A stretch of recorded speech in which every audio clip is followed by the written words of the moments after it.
we are all willing naman po na Hindi naman namin, ma'am.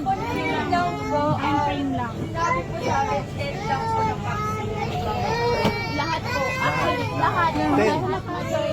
Majority. I think ang very disappointing part doon is hindi sila transparent. If sinabi naman nila yung mga kailangan gawin at yung decisions nila real time at hindi pa bago-bago, kaya naman ng pasahero eh. Pero yung 4 hours kami sa loob, may himatay pa bago sila mag-decide. May point na kinlose na nila yung AC. Yeah. And then, close din yung doors. So imagine, walang air circulating inside.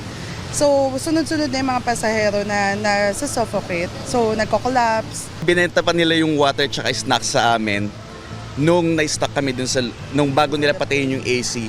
So na-realize na lang nila na kailangan namin ng food and snacks nung wala ng AC at may mga nahihilo na.